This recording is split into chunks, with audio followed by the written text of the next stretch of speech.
So yeah, today I'm just going to talk a little bit about black managers in football, as well as agents that are representing players. We know that football is a global sport. It is very much appreciated everywhere. But the recent events in the United States with the killing of George Floyd, it brought about a lot of talking all over, riots, protests, a lot of people protesting. And so that has been all over, in Africa, in Europe, in America. And I saw a video talking about black representation in managerial positions as far as football is concerned. And I thought that I would say something about it because, in fact, the representation is not very good. If you see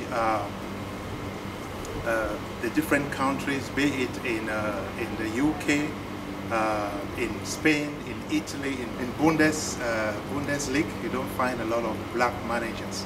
And this is worrisome. So this is not an issue of racism, it's rather an issue of discrimination, maybe a system-wide discrimination. So the system is made such that it becomes really difficult for blacks to get in.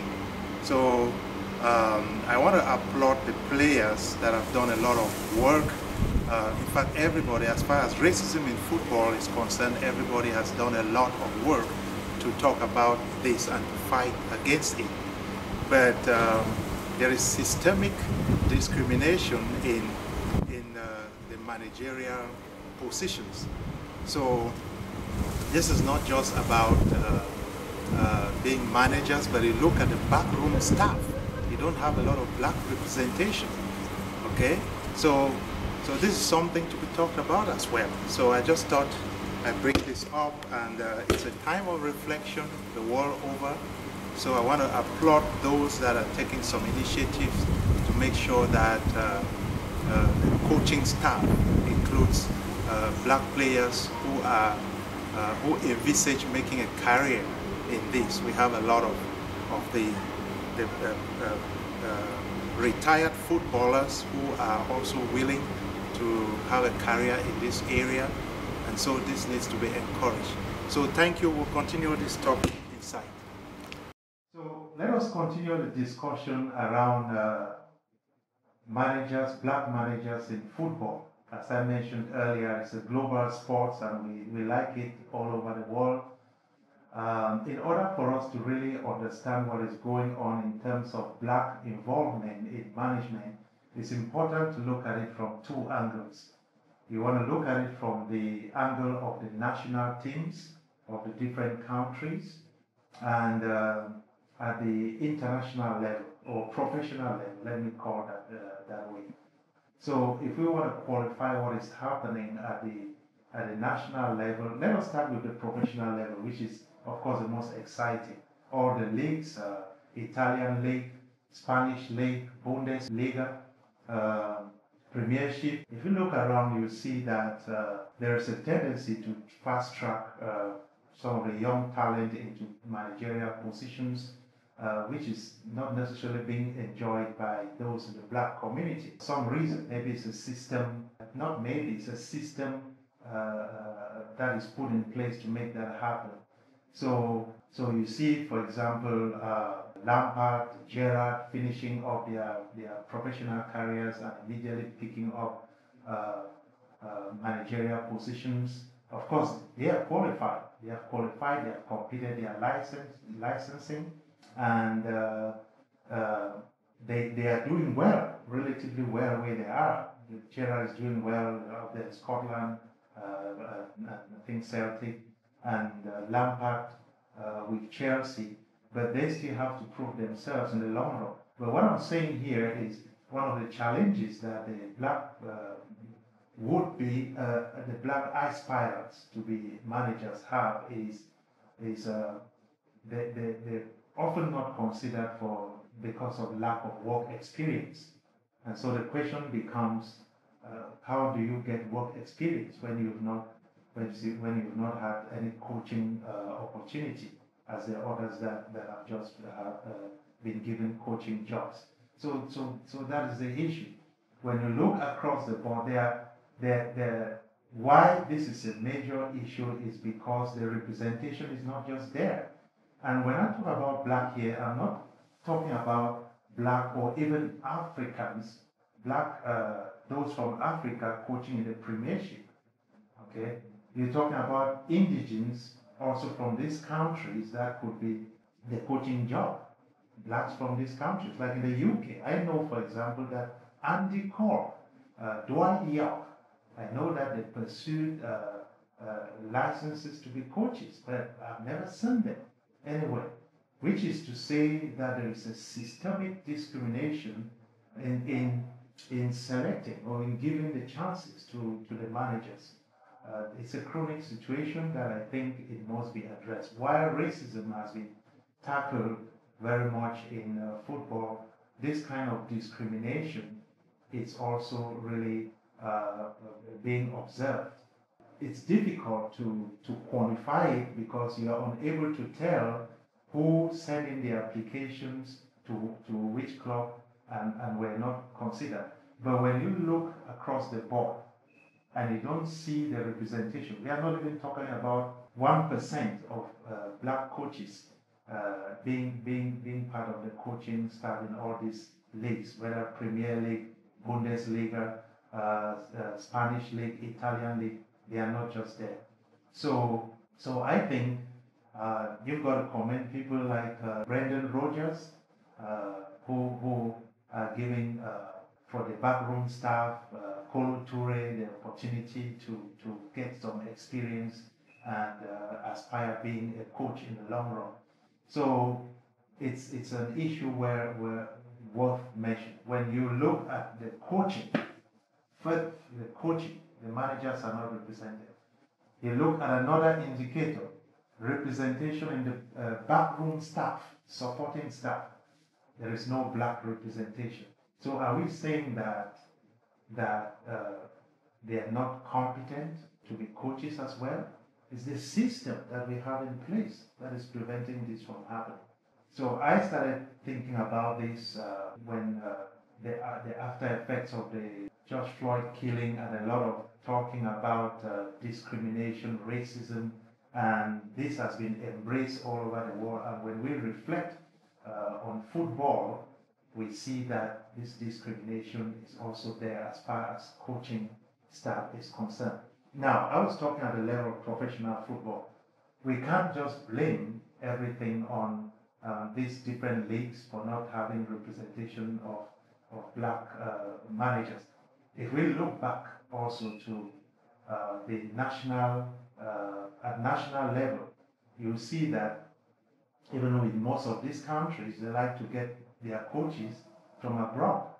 Look at in Sub-Saharan Africa, North Africa, in most cases, they go to get the coaches from Europe. In French-speaking Africa, actually, coaches are the ones that are doing the job in most of those countries. So in the African nations, they don't even believe in themselves. Meanwhile, they have the professionals who can do this. I know, of course, there's been a few situations like you have in Nigeria, Stephen Kechi and all the others. They've tried with their own indigenes, and they were successful to an extent. So we have to also build the individual capacity from within, trust our own, and give them the job to deliver. Let's see if they can deliver. So when you cannot even trust your own with the managerial jobs at the national level, what would happen when we make this argument about them being managers at the professional level?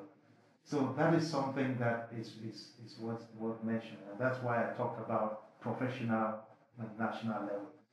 It is worth mentioning, of course, that there has been some representation. We are not saying that there's never been. It's just that when you look across the board and over time, it's not there. We know people like Frank Rijkaard, they have done very well when they did what they did. I know Seedorf had a chance. He had a spell with AC Milan. It didn't go very well for him, but that was a good try. He again had a chance in La République du Cameroon and was dumped after the past African Nations Cup. So a few have had chances. I also must acknowledge the fact that Didier Drogba, one of the best, of course, he had a chance to be co-managing or assisting with coaching in Chelsea together with Lampard, but I think he turned it down in preference for while anticipating an FA position in his home country of Ivory Coast. So it's worth acknowledging that some of this has happened. Then you have all other talents, Samuel Eto'o and others who we don't know what directions they want to take. Of course, persons like Samuel Eto'o may not have a lot of chances for coaching in Europe due to language issues. I know even having to cope with English has been a big issue for him, coming from a country that's supposedly bilingual, French and English. So then you have others that are out there. We're looking forward to see what Kolo Toure may do in the long run. So that is it. Anyway, guys, this is a good debate, just having for fun and reflecting as we discuss discrimination in football. But one other aspect that I want to talk about is the agents that represent these players. It will be good to know the issuance of licenses for the agents to represent. Who is representing who? Most of these black players, who is representing them? We know the big names that are being represented entirely by non-black agents. So I'm not saying that black must represent black or white must represent white, but this is an issue that has to do with income distribution. Okay? It has to do with income distribution. And when you have a huge disparity in the representation of populations in these areas, that is how the gaps in income distribution become wide. So that is why these things are worth talking about. The big guys, the Drogbas, the Eto'os, the Manes, the Pogbas, and so on and so forth. Look at who is representing who in terms of the agents. Are there any blacks there? Can they get the licenses, or even those that have gotten the licenses? Is there some policy around this? Maybe being regulated by FIFA? These things must be looked into. At this time, so what can be done? We must commend those that are already doing it. And I commend Brendan Rodgers again. Some others will do it in the long run. I also think that some others, like the special one, will be an example. By the way, who do you support in football, or what is your favorite team? As for me, the best team for me is PWD Bamenda. PWD Bamenda, when we're talking at home front. PWD Bamenda is a very good team. It's existed for long in southern Cameroons, Ambazonia. So that is my best team at the home level. At the professional level, if I were to ask you to guess which team I support, you may be very wrong, because I've just chosen to go with the special one. So wherever the special one goes, I follow, and that's it. So let us have this discussion in a fun way and talk about it, but make sure that those that are interested in football, they want to be agents, they want to be coaches, that they have the chance to be able to realize their dreams. There need to be some equity in the distribution, okay? So I will end here and just ask you to don't forget to subscribe to the channel, share the video. This video is very important because we're discussing a topic on black representation in the coaching staff of football coaching staff, black representation in football management, be it first level managers or background staff or agents that represent players. Very important topic. Again, Black representation in football management. And I want to distinguish three categories. The management staff, that is the coaches, the background staff, and then the agents that represent the footballers, the professional footballers. We need to improve in this sector. So enjoy the game, enjoy the rest of the season, and I hope there's not much anxiety with which team drops or which one wins the league. Just have fun, subscribe, comment, and all the best. Ciao. By the way, to end this video, I want to say again that I'm looking forward to the special one, making some action in terms of black representation in his coaching staff. If not now, in the future. Why? Because it's special. Good luck, special one, for the rest of the season. Thank you. It's Empower Africa, where we love football, where we play it in all kinds of terrain, the good, the bad, the ugly. But we are always happy and we make the best out of it. Ciao.